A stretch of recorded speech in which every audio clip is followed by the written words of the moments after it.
हमारे देश में जो रेगुलेशंस काफ़ी ज़्यादा हैं, जैसा कि इकोनॉमिक सर्वे में भी जिनका जिनका जिक्र था, और जो एक टैक्स टेरर या जो इंस्पेक्टर राज, अगर आप ग्राउंड लेवल में देखें तो इंस्पेक्टर राज आज की डेट में भी है। गवर्नमेंट एजेंसीज आज की डेट में भी जो इंडस्ट्रीज़ हैं उनको काम करने में जो भी दिक्कतें हैं वो सारी की सारी करती हैं, तो वो कैसे हटती हैं। तो इस आज वित्त मंत्री जी ने कहा है कि एक न्यू रेगुलेटरी रिफॉर्म कमेटी वो बनाएंगे जी। तो जब ये कमेटी आएगी, कमेटी के रिकमेंडेशन आएंगे और वो कैसे इम्प्लीमेंट होंगे। तो और दूसरा ये है कि अगर कोई आदमी अगर कोई इन्वेस्टमेंट करना चाहता है किसी भी स्टेट में, मेरे को पर्सनली मालूम है कि कुछ लोग कुछ पर्टिकुलर स्टेट्स में जब इन्वेस्टमेंट करने गए तो चीफ मिनिस्टर के वहाँ से ही उनके पास आ गया कि भाई ठीक है, इतनी ज़मीन हम आपको इतने दाम पे दे रहे हैं, आप हमको इतने रुपए वापस कीजिए।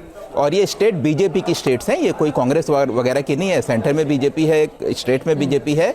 ये उन स्टेट्स की बात है, उन स्टेट्स में करप्शन किस लेवल का है वो इस करप्शन को किस हद तक, कब तक वो दूर करेंगे, ठीक है, ग्राउंड लेवल पर किस तरीके से काम करेंगे, इसका इफेक्ट तभी पड़ेगा। और मिडिल क्लास की हम बात कर रहे हैं, मिडिल क्लास को बहुत ज़्यादा फायदा हुआ। मिडिल क्लास की इनकम बढ़नी चाहिए, नई फॉर्मल नौकरियां मिलनी चाहिए, वो सारी की सारी इन्वेस्टमेंट से ही आएंगी। ठीक है, export promotion mission, Bharat trade net, insurance में 100% एफडीआई, कुछ टैरिफ हटाने के ऐलान, कुछ कस्टम ड्यूटी को लेकर ऐलान, एक्सपोर्ट ड्यूटी को लेकर ऐलान, क्या इनका कुछ असर आपको दिखता है? सिंबॉलिक है? नहीं, सिंबॉलिक नहीं। देखो, थोड़ा थोड़ा जब चीज़ें होती हैं तो असर भी थोड़ा थोड़ा होता है, और हर बजट में थोड़ा सा ट्वीक करते हैं। जैसे फॉर एग्जांपल इनकम टैक्स में तो इन्होंने बड़े ड्रास्टिक चेंज कर दिए, मतलब ठीक है ना, कि 7.5 लाख से 12.5 लाख।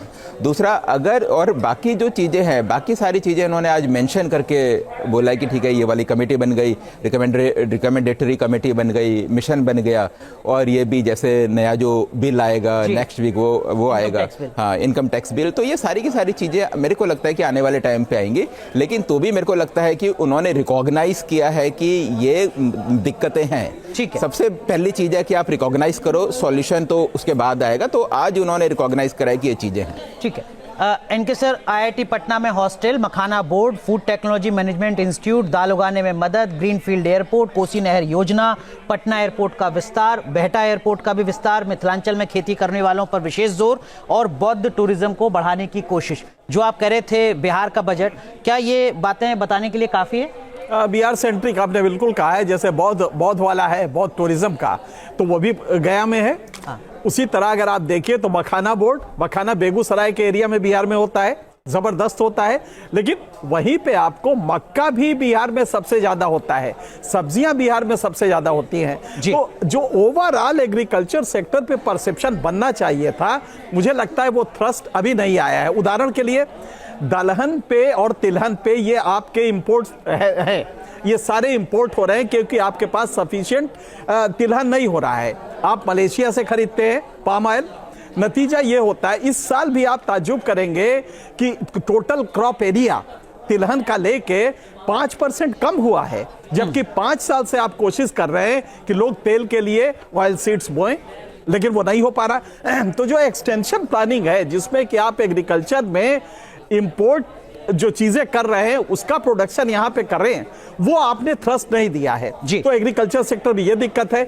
एमएसएमई के लिए जो बेसिक आपको देना था वो कहीं पूरे में नजर नहीं आया कि एमएसएमई के लिए आपका टोटल पॉलिसी चेंज क्या हो रहा है। इनके सर, योगेंद्र यादव जी हमारे साथ एक बार फिर जुड़ चुके हैं, संयोजक स्वराज इंडिया।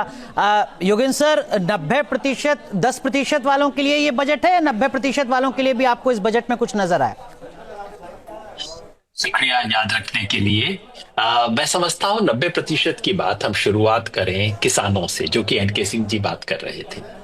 याद रखिए कि आज से 1 महीना पहले, 1.5 महीना पहले एक संसदीय समिति ने रिपोर्ट दी है, जो कि संसद की समिति है, दोनों सदनों की समिति है, जिसमें एनडीए के लोग भी शामिल हैं, उनकी मेजॉरिटी है। उस समिति ने किसानों के लिए 4 रिकमेंडेशन किए थे, और वो चारों आज की बजट स्पीच से गायब है।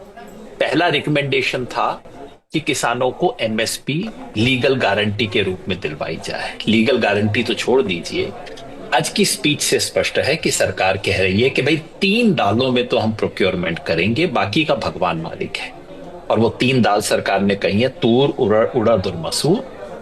जिसमें सरकार ने कहा है कि हम पूरा प्रोक्योरमेंट करेंगे। याद रखिए, ये प्रोक्योरमेंट किसान की सहूलियत के लिए नहीं किया जा रहा, इन 3 दालों में इसलिए किया जा रहा है कि उपभोक्ता की सहूलियत के लिए, क्योंकि देश को इंपोर्ट करना पड़ रहा है, जो बात अभी एनके सिंह साहब कह रहे थे। तो पहली ये जिसके बारे में कोई एमएसपी की गारंटी से सरकार